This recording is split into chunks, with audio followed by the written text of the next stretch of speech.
รายการข่าวนครหลวงเวียงจันทน์รายการข่าวนครหลวงเวียงจันทน์สบายดีท่านผู้ฟังที่เคารพที่นี่สถานีวิทยุกระจายเสียงนครหลวงเวียงจันทน์รายการข่าวนครหลวงเวียงจันทน์ประจำวันพฤหัสวันที่26กุมภาพันธ์ปี2026ซึ่งมีข่าวสำคัญต่างๆมานำเสนอต่อบรรดาท่านต่อไปเชิญท่านรับฟังรายละเอียดเสื่อมซึมมติกองประชุมใหญ่ครั้งที่12ของพรรคกองประชุมเผยแพร่เสื่อมซึมมติกองประชุมใหญ่ครั้งที่12ของพรรคประชาชนปฏิวัติลาวจัดขึ้นวันที่25กุมภาพันธ์2026ที่หอประชุมแห่งชาติโดยให้เกียรติเข้าร่วมของสหายทองลุ้นศรีสุริตเลขาธิการใหญ่คณะบริหารงานศูนย์กลางพรรคประธานประเทศมีบรรดากรรมการกรมการเมืองคณะเลขาธิการศูนย์กลางพรรคคณะพรรคพนักงานหลักแหล่งคันศูนย์กลางและท้องถิ่นเข้าร่วมรับฟังแบบซึ่งหน้าและแบบกองประชุมทางไกลในพิธีอันมีความหมายความสำคัญสหายเลขาธิการใหญ่ได้เน้นหนักถึงความหมายความสำคัญของกองประชุมซึ่งถือเป็นการเปิดฉากให้แก่การเริ่มต้นพันขยายมติกองประชุมใหญ่ครั้งที่12ของพรรคโดยสหายได้กำหนดจุดประสงค์อันเป็นเข็มทิศเยืองทาง5ข้อที่สำคัญคือ 1. สร้างความรับรู้เข้าใจที่ลึกซึ้งต่อเนื้อในจิตใจสำคัญของแนวทางการเมืองและแนวทางการจัดตั้งที่ได้กำหนดออกในกองประชุมใหญ่ครั้งที่12ของพรรคอย่างเป็นระบบ 2. เสื่อมซึมกำแน่นเนื้อในที่จะได้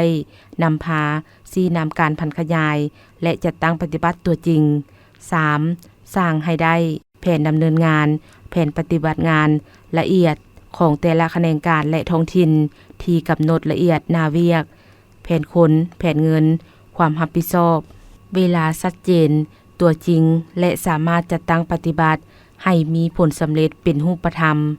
4. มีกลไกระบบแบบแผนการชี้นำบัญชาติดตามกวดกาการจุกยู่จัดตั้งปฏิบัติที่ถูกต้องแท้ถึงและมีวิทยาศาสตร์ 5. มีความเป็นเอกภาพสูงอยู่ภายในมีความตัดสินใจอันเด็ดเดี่ยวกล้าหาญประดิษฐ์สร้างเพื่อพันขยายและจัดตั้งปฏิบัติมติกองประชุมใหญ่ครั้งที่12ของพรรคเข้าสู่ลวงลึกและเป็นรูปธรรมสหายเลขาธิการใหญ่ยังได้เน้นเติมอีกว่าการเผยแพร่เสื่อมซึมเอกสารกองประชุมใหญ่ในครั้งนี้แม้นการเสื่อมโตบุกทะลุทางด้านจินตนาการยกสูงหลักมั่นการเมืองให้มีความเด็ดเดี่ยวเหนียวแน่นโบวันไหวคอนแคนต่อสภาพการต่างๆต้านและแก้ไขทัศนะต่างๆลัทธิคัมภีร์กลจักรักษาความสามัคคีเป็นเอกภาพภายในพรรคและภายในสังคมให้หนักแน่นยิ่งขึ้นพร้อมกันยุแหงการพันขยายและจะตั้งปฏิบัติตัวจริงเฮ็ดให้กลายเป็นขบวนการอันกว้างขวางของมหาชนของทั่วสังคมเพื่อนำเอาผลประโยชน์ตัวจริงมาให้ประเทศชาติและประชาชนก็คือเฮ็ดให้การนำพาปกปักรักษาและพัฒนาประเทศชาติไปถูกต้องตามทิศที่ได้กำหนดไว้อย่างหนักแน่นโอกาสนี้สหายเลขาธิการใหญ่ได้เรียกร้องให้บรรดาสหายที่เข้าร่วมยกสูงความรับผิดชอบการเมืองเข้าร่วมติดตามกองประชุมเผยแพร่เสื่อมซึมเอกสารกองประชุมใหญ่ครั้งที่12ของพรรคและสืบต่อคุณขั้วพันขยายเข้าสู่เวียกงานตัวจริงของแขนงการและท้องถิ่นของตนให้เป็นรูปธรรมต่อไปกองประชุมในครั้งนี้ยังได้รับฟังการเสนอโดยสั่งรวมเกี่ยวกับเนื้อในสำคัญของโครงการการเมืองฉบับที่3ของพรรคห่างรายงานการเมืองและมติกองประชุมใหญ่ผู้แทนทั่วประเทศครั้งที่12ของพรรคที่นำเสนอโดยสหายพลเอกวิไลลาคำฟองกรรมการกรมการเมืองศูนย์กลางพรรคผู้ประจำการคณะเลขาธิการศูนย์กลางพรรคและรับฟังการเผยแพร่เนื้อในจิตใจสำคัญของแผนพัฒนาเศรษฐกิจสังคมแห่งชาติ5ปีครั้งที่10 2026-2030จากสหายสอนไซซีพันดอนกรรมการกรมการเมืองศูนย์กลางพรรคนายกรัฐมนตรีตื่มอีกสาธารณรัฐประชาธิปไตยประชาชนลาวสามารถบรรลุมรรคผลการพัฒนาเศรษฐกิจสังคมการพัฒนาใน5ปีผ่านมา2020-2025เศรษฐกิจของสาธารณรัฐประชาธิปไตยประชาชนลาวได้สืบโตขยายตัวอย่างต่อเนื่องขณะที่ อัตราความทุกข์ยากได้ลดลงจาก 18.3 ส่วนห้อยในปี 2018 หา 2019 มาเป็น 15 ส่วนห้อยในปี 2025 ท่านสอนไซสีพันดอนกรรมการกรมการเมืองศูนย์กลางภาคนายกรัฐมนตรีแห่งสาธารณรัฐประชาธิปไตยประชาชนลาวได้สรุปตีราคาคืนการจัดตั้งปฏิบัติแผนพัฒนาเศรษฐกิจสังคมแห่งชาติ 5 ปี ครั้งที่ 9 2021 หา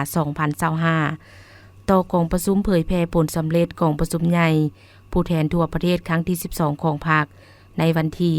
25 กุมภาพันธ์ 2026 ที่หอประชุมแห่งชาติว่าด้านการพัฒนาของสาธารณรัฐประชาธิปไตยประชาชนลาวแม้นสามารถบรรลุและมีผลสำเร็จอันพ้นเด่นคือเศรษฐกิจได้สืบโตขยายตัวอย่างต่อเนื่องรวมยอดผลิตภัณฑ์ภายใน GDP ขยายตัวเฉลี่ยในระดับ 4.24 ส่วนห้อยซึ่งบรรลุคาดหมายที่วางไว้ 4 ส่วนห้อยขึ้นไปเศรษฐกิจมหาภาคได้รับการปรับปรุงดีขึ้นโดยเฉพาะการเก็บรายรับเข้างบประมาณได้เกินแผน5 ปีซ้อนอัตราส่วนหนี้สาธารณะและอัตราเงินเฟ้อได้ลดลงอย่างตั้งหน้าอัตราแลกเปลี่ยนมีความสงบโดยพื้นฐานและคลังสำรองเงินต่างประเทศเพิ่มขึ้นด้านการพัฒนาทรัพยากรมนุษย์และคงเขตวัฒนธรรมสังคมมีผลสำเร็จหลายด้านเป็นต้นคืออัตราความทุกข์ยากได้ลดลงจาก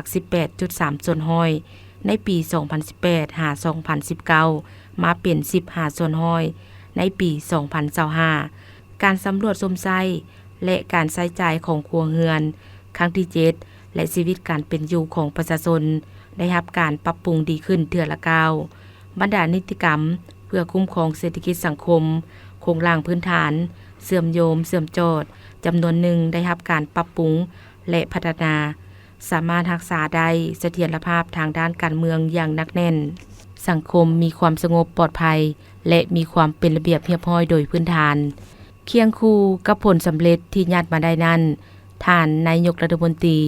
ยังได้ชี้ให้เห็นปัญหาที่รัฐบาลจะต้องได้สืบต่อสูมใส่แก้ไขในระยะต่อหน้าเป็นต้นการเติบโตเศรษฐกิจยังบ่ทันมีคุณภาพสูงการหันเป็นทันสมัยในทุกกรุงเขตเวียกงานและการขยายฐานรายรับอย่างซักซ่าการเก็บรายรับยังบ่ทันสมคู่กับท่าแฮงตัวจริงถึงว่าอัตราเงินเฟ้อลดลงแต่เงินกีบยังอ่อนค่าและค่าของชีพยังสูงขึ้น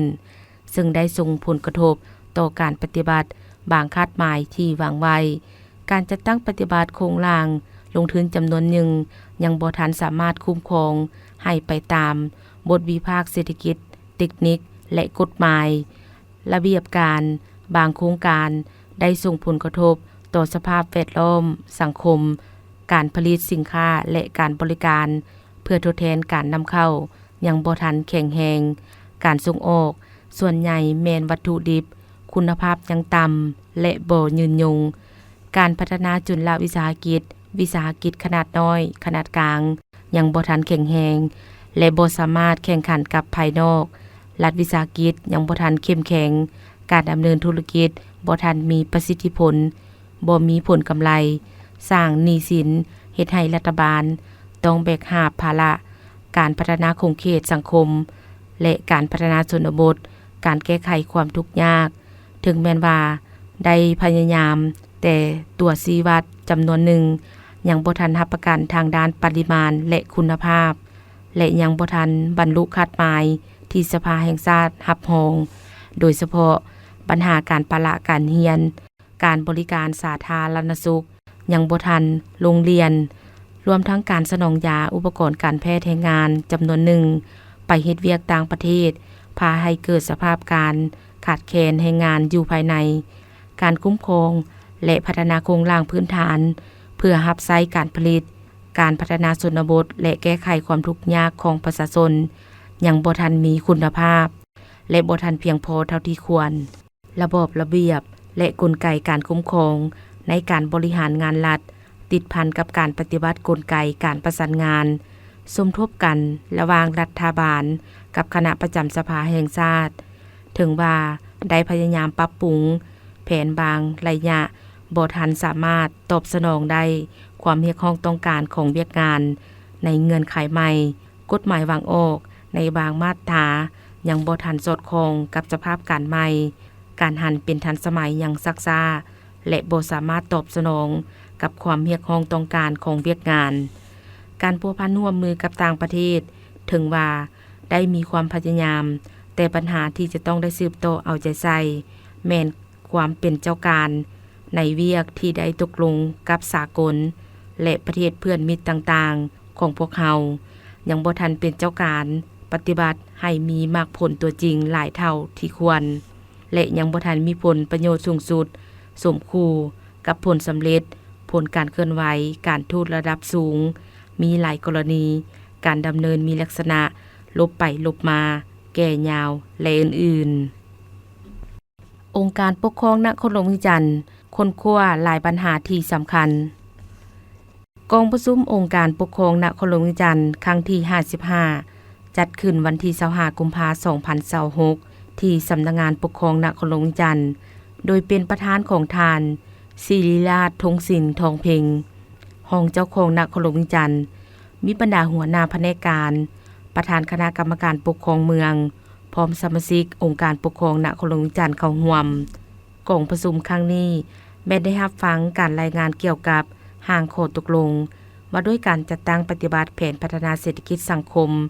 และแผนงบประมาณประจำปี 2026 ของนครหลวงจันทน์เสนอโดยหัวหน้าแผนกการเงินนครหลวงจันทน์รับฟังการรายงานเกี่ยวกับการจัดตั้งปฏิบัติ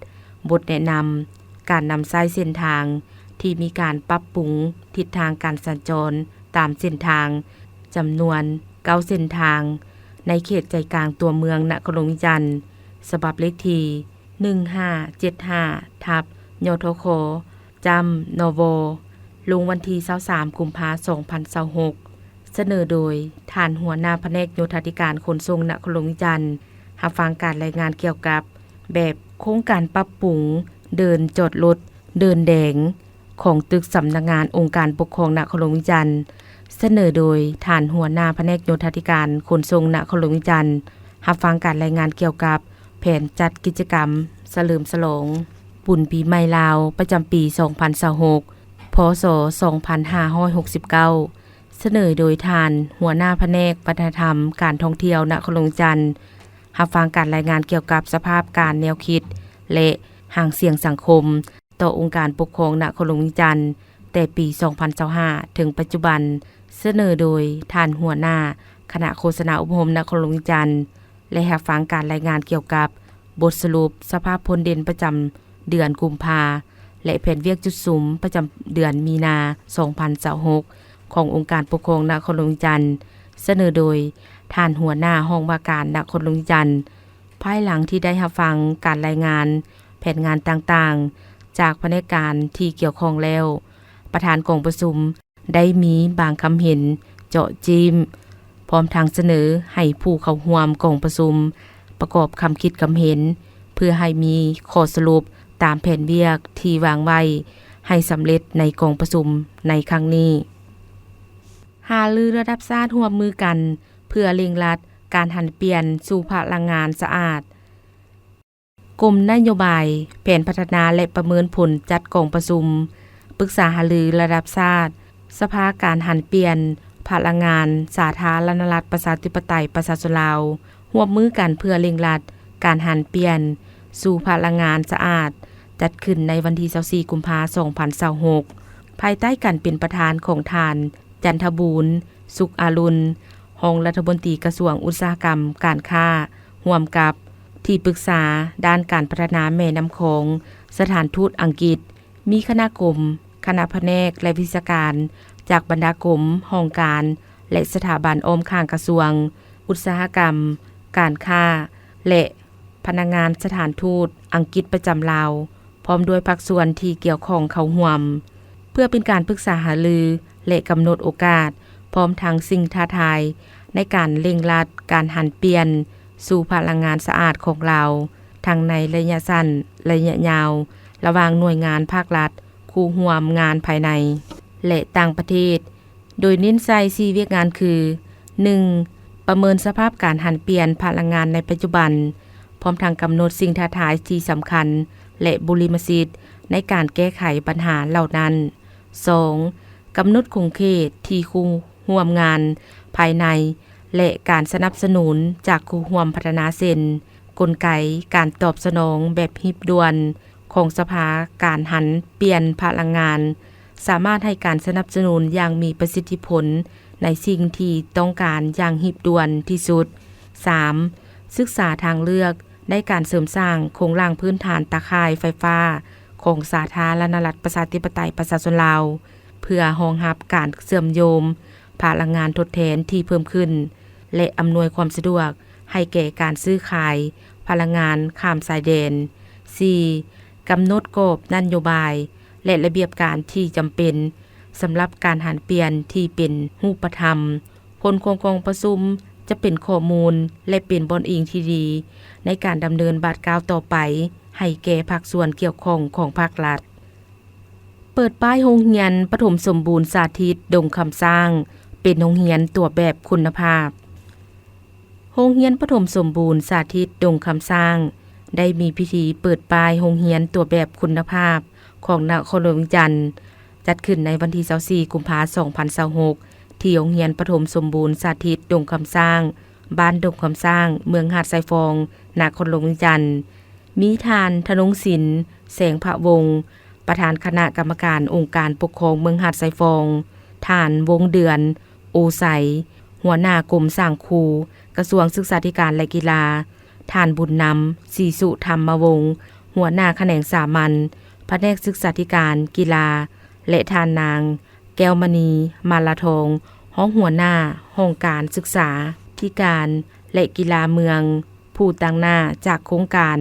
ไอทีม2ท่านผู้อำนวยการโรงเรียนปฐมสมบูรณ์สาธิตดงคำสร้างครูอาจารย์และแขกรับเชิญได้เข้าร่วมในพิธี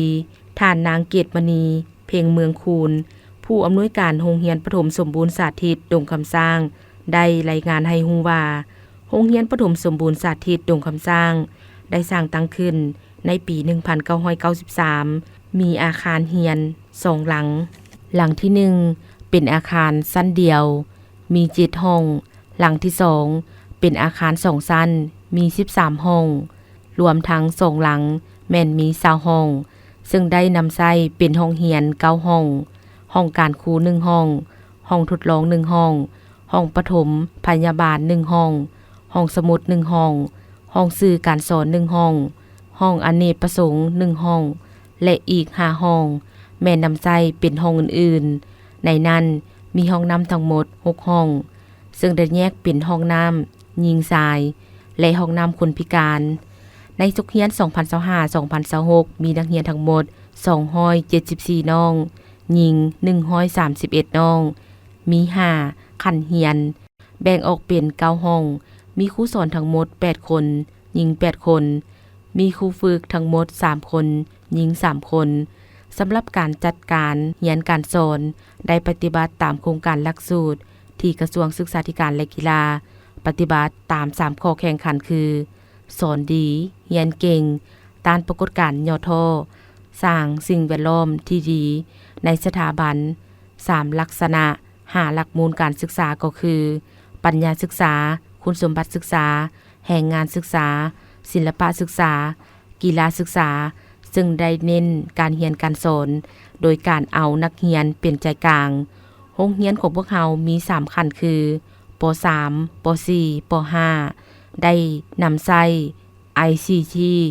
นอกนั้นยังได้นำใช้แพลตฟอร์มเข้าในการฝึกทักษะคณิตศาสตร์โดยอิงใส่8แนวเวียกของผู้บริหารพร้อมนั้นผลสำเร็จที่ญาติมาได้ด้านวิชาการสุขเรียนที่ผ่านมา 2024-2025 คือสอบเสิ่งจบชั้นป .5 ได้คะแนนวิชาการ5น้องสอบเสิ่งนักเรียนเก่งขันกลุ่มได้2คนวิชาภาษาลาวและวิชาคณิตศาสตร์เคียงคู่กันนั้นยังมีผลงานทางด้านกีฬาและศิลปะคือแข่งขันกระโต้วายได้ที่1ขันกลุ่มและได้ที่1ขันเมืองแล่นวายยิงได้รางวัลชมเชยขันเมืองประเภทขับลำได้ที่1ขันเขตที่2ขันเมือง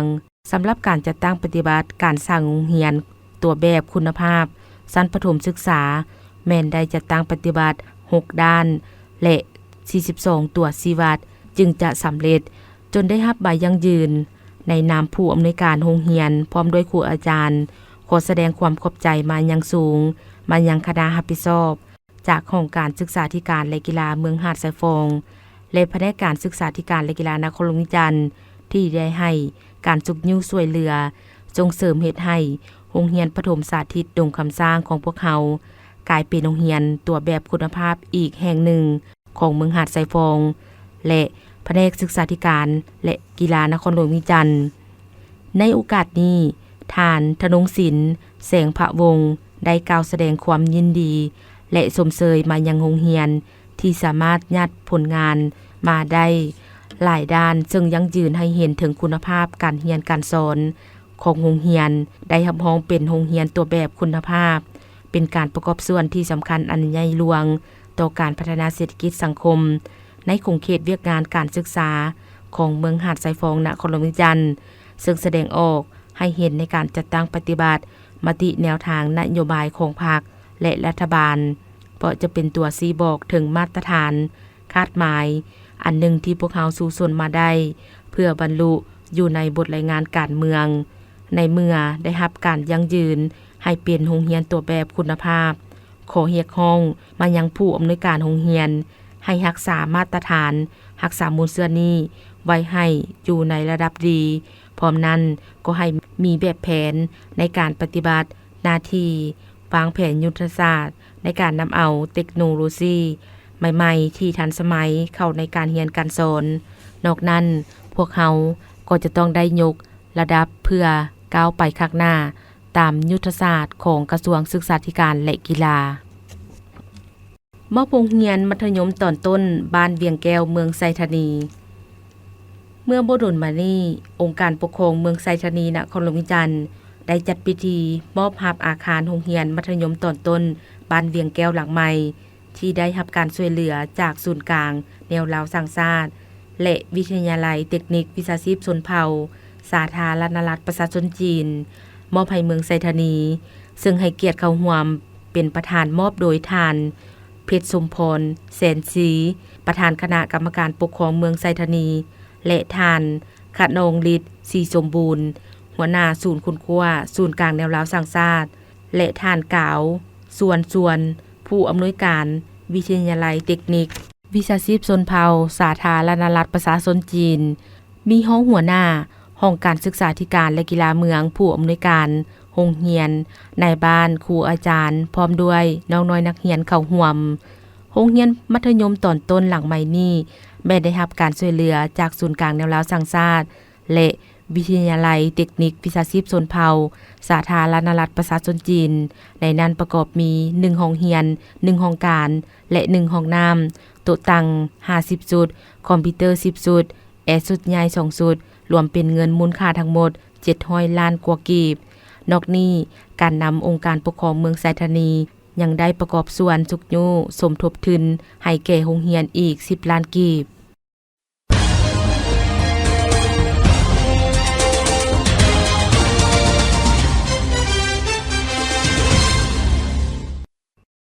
ต่อไปเส้นทางนักฟังข่าวต่างประเทศในระยะพักบุญกุฎจีนมีนักท่องเที่ยวออกเดินทาง596ล้านเถื่อคนกระทรวงวัฒนธรรมและท่องเที่ยวจีนเปิดเผยว่าในระยะพักบุญกุฎจีน2026เป็นเวลา9วันจำนวนนักท่องเที่ยวภายในประเทศจีนมีการเดินทางถึง596ล้านเถื่อคนเพิ่มขึ้น95ล้านเถื่อคนเมื่อเทียบใส่ระยะพักบุญกุฎจีนเป็นเวลา8วันของปี2025ค่าใช้จ่ายด้านการท่องเที่ยวภายในประเทศทั้งหมดบรรลุถึง803ตื้อ483ล้านหยวนเพิ่มขึ้น126ตื้อ481ล้านหยวนเมื่อเทียบใส่ระยะพักบุญกุฎจีนปี2025การบาดเจ็บที่หัวอาจเฮ็ดให้เกิดการเปลี่ยนแปลงของสมองในระยะยาวผู้ที่เคยประสบกับการบาดเจ็บที่สมองมีคะแนนความผิดปกติทางอารมณ์สูงกว่าปกติความสมบูรณ์ของ สารสีขาวในหลายพื้นที่ของสมองลดลงความรู้สึกของกินลดลงและมีการเปลี่ยนแปลงของระบบประสาทอัตโนมัติและระบบย่อยอาหารเมื่อเทียบกับผู้ที่บ่มีการบาดเจ็บดังกล่าวโดยอาการเหล่านี้แม่นเกี่ยวข้องกับความเสี่ยงที่เพิ่มขึ้นของการเป็นพยาธินักค้นคว้ากล่าวว่าการทดลองซึ่งมีผู้เข้าร่วมหลายกว่า600คนโดยมีจุดประสงค์เพื่อกำหนดกลไกที่เพิ่มความเสี่ยงของการเป็นพยาธิสมองเสื่อม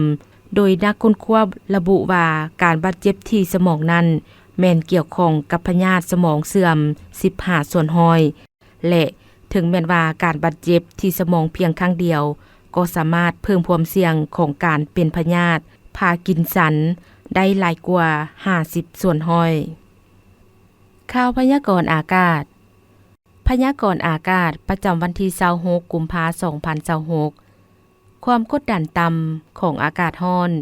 ได้ปกคลุมอยู่ทั่วทุกภาคของประเทศลาวด้วยกำลังอ่อนสมทบกับลมตะวันตกพัดปกคลุมภาคเหนือลงหาภาคกลางและลมตะวันออกพัดปกคลุมภาคใต้ซึ่งจะเฮ็ดให้อากาศจะเย็นหาหนาวเย็นอยู่ทั่วไปในตอนกลางคืนหาตอนเช้าอยู่แขวงภาคเหนือส่วนภาคกลางและภาคใต้อากาศร้อนและยังจะมีฝนตกฟ้าห้องฟ้าเหลื่อมในระดับคอยหาปานกลางอยู่บางท้องถิ่นพร้อมจะมีลมพัดแรงเป็นบางโอกาสอยู่ในแต่ละภาคพยากรณ์อากาศแต่เวลา 7 โมงของวันที่26หาเวลา 7 โมงของวันที่27กุมภาพันธ์2026ภาคเหนือด้านตะวันออกแขวงพงสาลีหัวพันเสียงขวางอากาศเย็นหาหนาวเย็นในตอนกลางคืนหาตอนเช้าพร้อมจะมีฝนตกฟ้าห้องฟ้าเหลื่อมในระดับคอยหาปานกลางอยู่บางท้องถิ่นและมีลมพัดแรงเป็นบางโอกาสเนื้อที่การปกคลุมของฝนเท่ากับ30ส่วนห้อยของภาคอุณหภูมิในระหว่าง12-26องศาภาคเหนือด้านตะวันตกแขวงหลวงน้ำทาบ่อแก้วอุดมไซหลวงพระบางไซยบุรีอากาศเย็นในตอนกลางคืนหาตอนเช้าพร้อมจะมีฝนตกฟ้าห้องฟ้าเหลื่อมในระดับคอยอยู่บางท้องถิ่นและมีลมพัดแรงเป็นบางโอกาสเนื้อที่การปกคลุมของฝนเท่ากับ25ส่วนห้อยของภาคอุณหภูมิในระหว่าง15-32องศานครหลวงเวียงจันทน์อากาศร้อนพร้อมจะมีฝนตกฟ้าห้องฟ้าเหลื่อมในระดับคอยอยู่บางบริเวณและมีลมพัดแรงเป็นบางโอกาสเนื้อที่การปกคลุมของฝนเท่ากับ20ส่วนห้อยของภาคอุณหภูมิในระหว่าง23-33องศาภาคกลางแขวงเวียงจันทน์บริคำไซคำมวนสวรรณเขตอากาศร้อนพร้อมจะมีฝนตกฟ้าห้องฟ้าเหลื่อมในระดับคอยหาปานกลางและมีลมพัดแรงอยู่บางท้องถิ่นเนื้อที่การปกคลุมของฝนเท่ากับ40ส่วนห้อยของภาคอุณหภูมิในระหว่าง20-35องศาแขวงไซสมบูรณ์อากาศเย็นพร้อมจะมีฝนตกในระดับคอยหาปานกลางอยู่บางบริเวณและมีลมพัดแรงเป็นบางโอกาสเนื้อที่การปกคลุมของฝนเท่ากับ25ส่วนห้อยของภาคอุณหภูมิในระหว่าง16-31องศาภาคใต้แขวงสารวันจำปาสักเซกงอัตตปืออากาศร้อนพร้อมจะมีฝนตกฟ้าห้องฟ้าเหลื่อมในระดับคอยหาปานกลางอยู่บางท้องถิ่นพร้อมมีลมพัดแรงเป็นบางโอกาสเนื้อที่การปกคลุมของฝนเท่ากับ30ส่วนห้อยของภาคอุณหภูมิในระหว่าง22-36องศาสำหรับเขตภูเพียงบริเวณอากาศเย็นหาหนาวเย็นพร้อมจะมีฝนตกในระดับคอยหาปานกลางอยู่บางบริเวณและมีลมพัดแรงเป็นบางโอกาสเนื้อที่การปกคลุมของฝนเท่ากับ30ส่วนห้อยของภาคอุณหภูมิในระหว่าง14-27องศาท่านผู้ฟังที่เคารพรายการข่าวนครหลวงเวียงจันทน์สำหรับภาคนี้ได้เสียงสุดลงเพียงเท่านี้แสงคำจันทวงศ์อ่านสบายดี